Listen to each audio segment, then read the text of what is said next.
I think that this is a very nice lecture. So we'll be talking about population genetics. So let's first define what population genetics is. Basically, it's the study of the genetic composition of populations.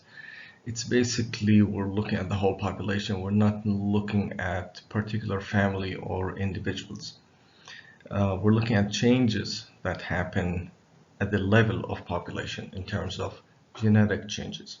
So it's the study of the application of Mendel's laws and other genetic principles to entire populations of organisms instead of just individuals. So we're not really talking only about human beings, we're talking about different types of organisms. So it's also the study of changes in gene and allele frequencies. So this is evolutionary genetics, and this is it's quite fascinating because we're looking at um, changes in DNA that have happened throughout history, millions of years of changes um, in genetics, and how different organisms, including humans, have adapted to changes in the environment. So, survival of the fittest. So, basically, we need to focus on something that was devised by two scientists, Hardy and Weinberg, and they came up with a principle saying that um, it's basically an equation that looks into changes in allele frequencies or allele frequencies in general in a population. So so it's basically looking at differences at a single locus in a population.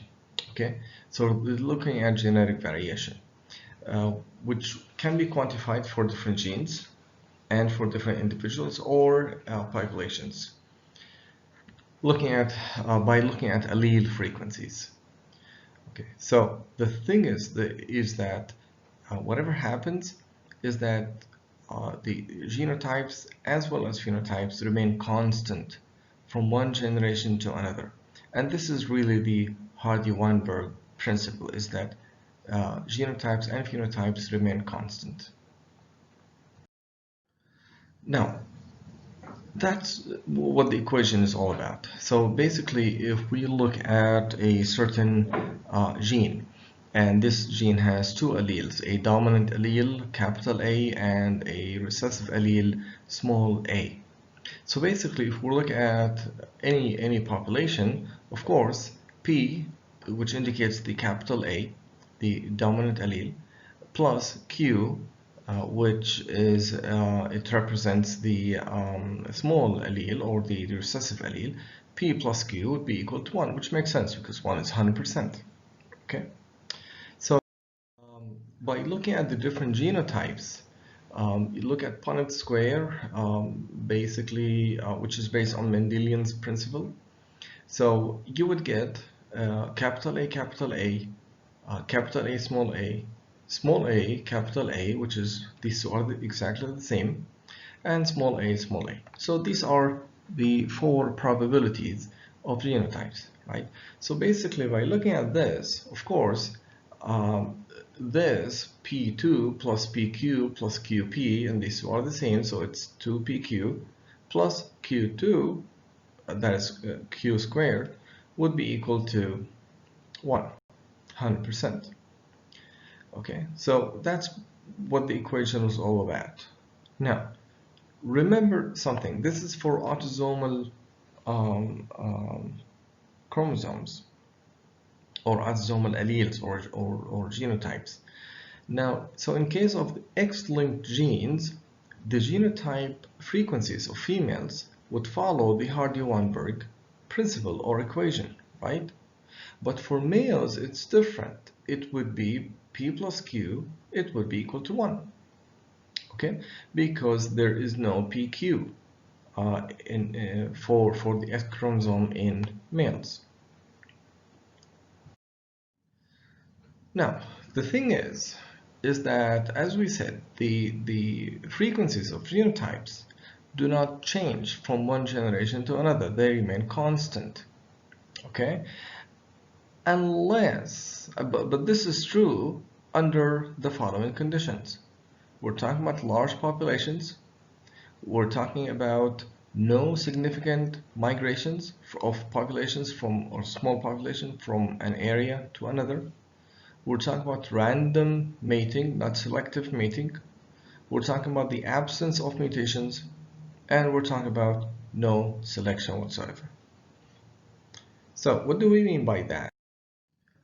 So if you look at the frequencies of genotypes and allelotypes in large populations, you would notice that they remain constant according to the Hardy-Weinberg equilibrium. So basically, any fluctuation, any change would be insignificant. Okay? But if you look at a small population, changes are very significant. So a dominant allele would become recessive at any one point. Okay, and a small population may become distinct from the rest of the population if they become isolated, and that would cause in sort of like accumulation or concentration of certain genotypes that are different than the rest of the population, and that would result in what is known as the Hardy-Weinberg disequilibrium. See, the thing is, we said that according to the Hardy-Weinberg principle is that genotypes remain constant, so there's equilibrium, tawazun, but in small populations it's easy for disequilibrium to take place. So if a population is isolated, that would result in what is known as a genetic drift. Okay, inhidar or inhisar. Basically, so it becomes on the side, different than the rest of the population. And the same is true for minor populations in larger communities, isolated communities.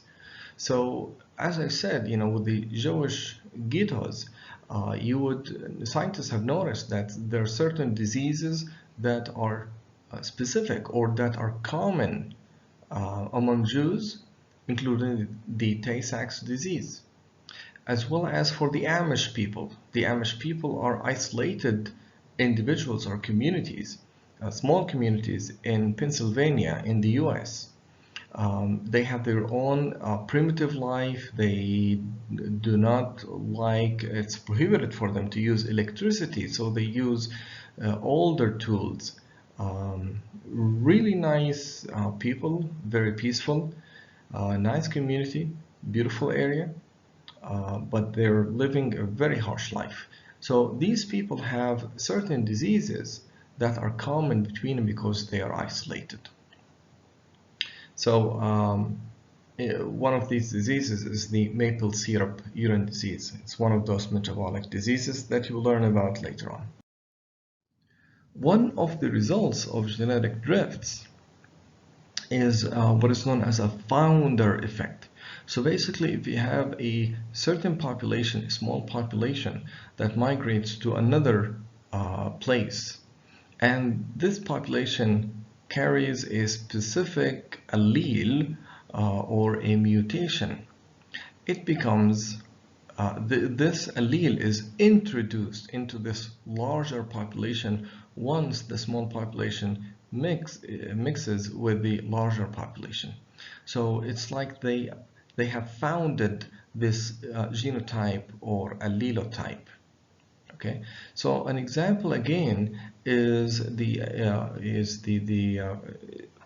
what was the concentration of the Huntington disease in a small area in Venezuela, as well as the introduction of a disease related to the metabolism of heme known as variegate porphyria, which is characterized by photosensitivity. This was introduced by white people migrating from Europe, specifically from the Netherlands, Holland, into South Africa. And this has become sort of like not common, but it has distributed among the South African community. Pay attention that Netherlands is Hollanda, and they stopped calling this country Holland because of its bad meaning, and we can talk about this later on. Okay. Now, another thing that is also related to small populations or related to migration is what is known as gene flow. So if you have two populations and these two populations have two different distinct unique genotypes, if you have migration going on between these two populations, eventually you will have diffusion, and this is what it means, flow. There is diffusion of this genotype into the newer community or the population. So eventually there will be gradual change in allele frequencies as well as genotype frequencies. Okay, I'll give you an example. See, if you look at sickle cell anemia, you would find that it is common in Africa. And if you look at thalassemia, you would find that it's common in the old world as well. It's common in the Mediterranean region as well as India all the way to Southeast Asia. Now, there are certain individuals, or the distribution of sickle cell anemia is common in Greece. And in fact, some Greek individuals or small population, there are patients carrying both the sickle cell genotype, sickle cell disease, as well as thalassemia. So they have these two combined in certain individuals. And this was the result of having African soldiers stationed in Greece during the Arab-Turkish rule. So you have these individuals in this area right here carrying both thalassemia as well as sickle cell disease.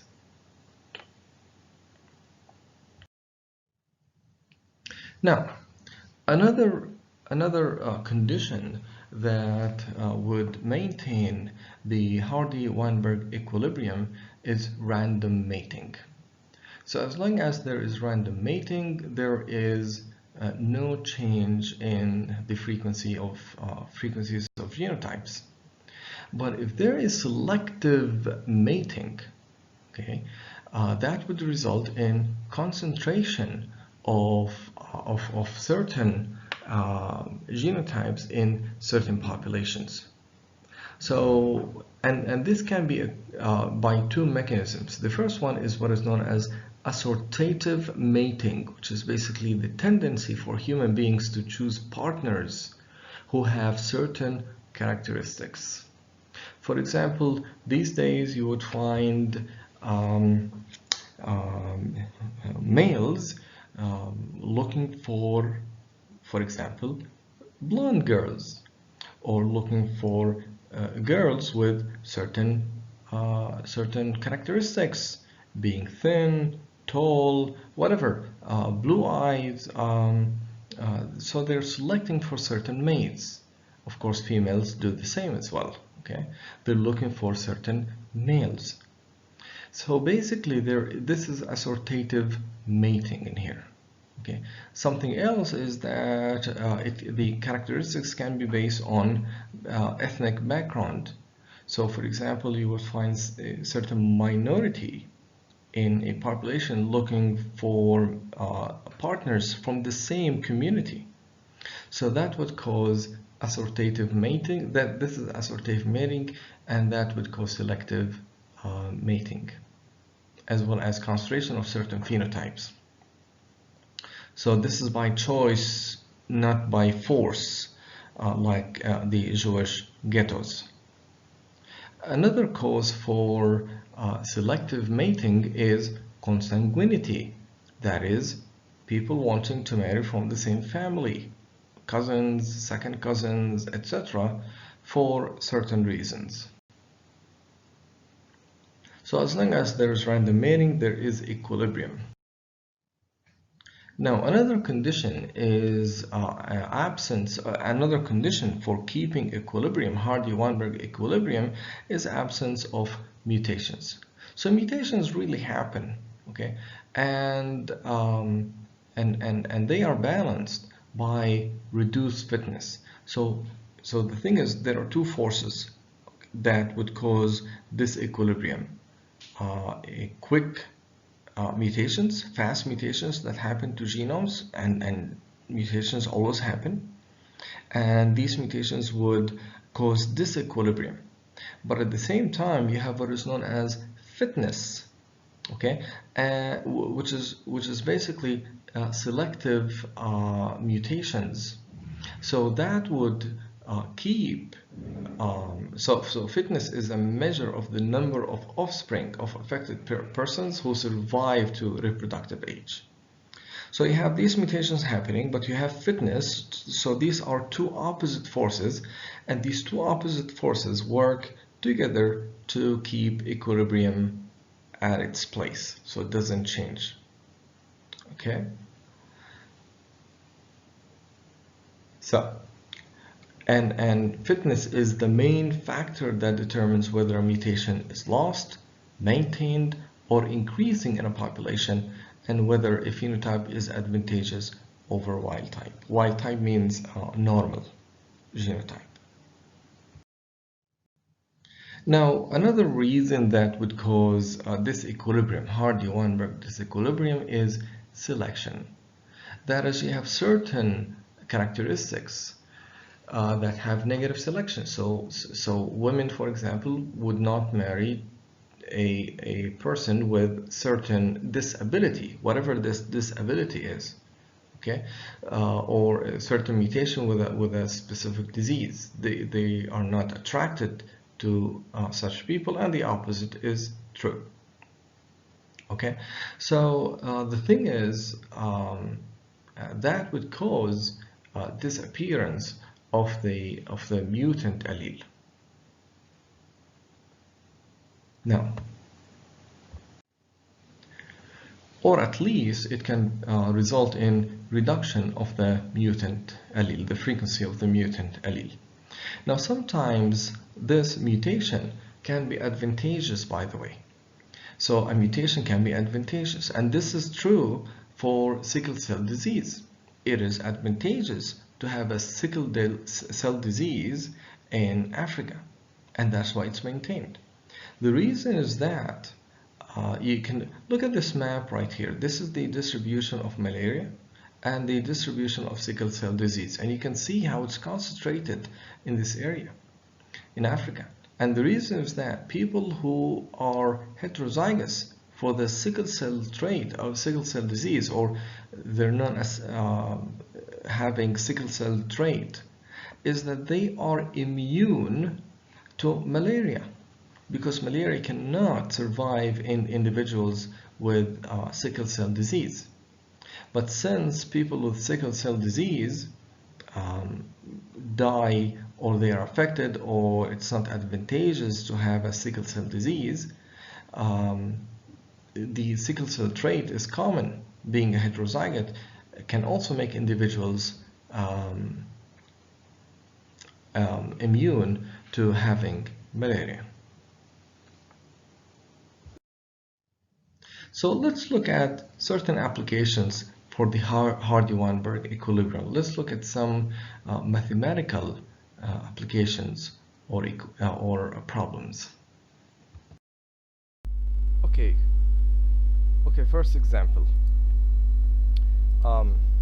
There is a glycoprotein on the cell surface of red blood cells that can differentiate these cells into two types and into two groups, and this is known as the MN blood group. And these two alleles are codominant. So if both exist, it means that both of them will appear on the cell surface. Their allele distribution is, for the M allele, it's 0.53, that is 53% of the population would have it. And Q for the N is 0.47, meaning that 47% of the population would have the N allele. This means that the genotype is for it's 0.282, for 2PQ 0.498, Q squared 0.219. That is 2 times 0.53 times 0.47 for the 2PQ for the heterozygote genotype. So in this number of individuals, in this case, we would expect that the number of people with the genotype is 363. That is this number right here times the number of individuals. You would get 363 individuals having So this is the expected distribution or frequency of the genotypes. For the heterozygote, it is 637, that is this number right here, times 1279, and for this genotype 280. Now, how do these values relate to the observed frequencies? And let's say, can we determine if the population follows the Hardy-Weinberg equilibrium, or is it in equilibrium according to the Hardy-Weinberg equation? Well, this is the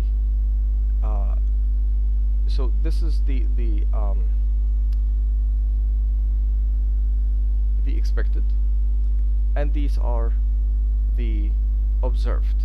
So these are the actual numbers, and notice that the numbers are almost exactly the same or very close. So basically we can conclude that observed genotypes are close to the Hardy-Weinberg expectation, so the population is in equilibrium. So here's another example. So in the previous example, if the allele frequencies of P and Q in 1,000 patients, the genotype distribution is 300, 600, 100. So the question is, what is the allele frequency in this case? So basically, remember that we have 2 of the M alleles in here and 1 here, and we have 2 alleles right here and 1 here. So basically, we have 200 N alleles, and right here we have 600 M alleles. That's a total of 300, and we have 600 M allele and we have 600 N allele. So we're not looking at genotypes here, we're not looking at individuals, we're just looking at the number of alleles. Okay, so for 1,000 individuals, it means that we have 200 alleles. Okay, so for the we have 300 times 2, 600 M, and plus 600 right here for in individuals with the heterozygous genotype. So that's a total of 1,200. So 60%. So the distribution of the M allele is 60%, and for the N allele it is 40%. Okay. So this is just to show you the variability, genetic variation among different populations in terms of distribution of genotypes and allelotypes. And notice, for example, the Eskimo population, most of them have a homozygous M allele versus very little of the N allele. Compare this to Nigerians, Africans. Notice that it's about 30%. It dropped from 83% to about 30% for the homozygous M allele, and it increased from 9 in 1,000 or 0.9% to about 20% in Nigerians. So you can see the difference in distribution of these alleles among different populations, and this can be true also for different genes. Now, this is the allele frequency as well, which can be calculated from these numbers right here. So that's basically, this is this number times 2, because we have 2 alleles, plus this number right here divided by 2. That would give us the number or the percentage of alleles, of the M alleles in the population. Equilibrium. What is the frequency of mutated allele and the frequency of the carrier genotype? So the frequency of the now the affected genotype is Q squared, right? So basically what we have here for the mutated allele, it's the square root of Q2 Q squared, which is 1 to 100. So basically the frequency is 1% in a population for the mutated allele. So the carrier frequency is 2pq, right? Now the thing is, if q is 1, so what is p? Remember that p plus q is equal to 1. So if q is 1, then p would be equal to 99.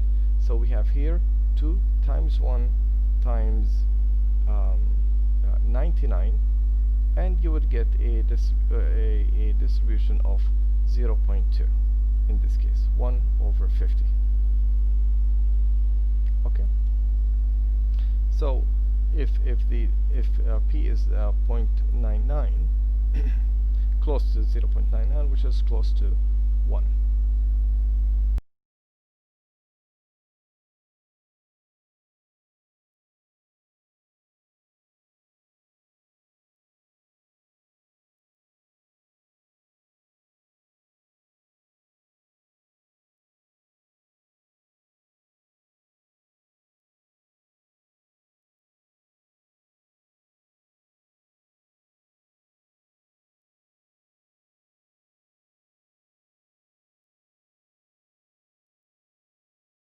Now, so here's an example right here. 6.7% of Turkish Cypriot men were found to have G6PD, glucose 6-phosphate dehydrogenase deficiency, which is an X-linked deficiency.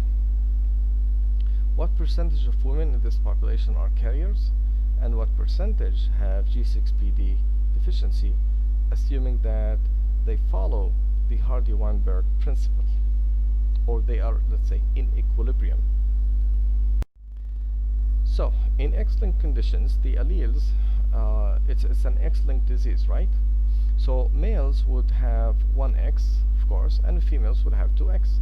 Now, P equals the allele frequency in males, okay, which is what's present in the population. So, we can assume that that's what's present in the population as a whole. So, in this case, it's 6.7%, that is the distribution of the Q allele is 0.67. In this case, the P allele, the dominant functional allele, the distribution of this allele is 0.933, since P plus Q is equal to 1. So in females, so now we have Q and we have P. So in females, 2P, 2 times P times Q, and that will be equal to 0.125. So that's the carrier frequency. Now, how about affected female frequency? It's Q squared, right? And we have this Q right here. So it's about 0.5%, or 45 in 1,000. Now, in a way, it does make sense, right? Because since it is an X-linked disorder, you would expect that males would be more affected than females, and you can see the difference here. So 6.7% versus in males versus 0.5% in females. So here's another example for an X-linked disorder, for whatever order that is. So if a trait like red-green color blindness.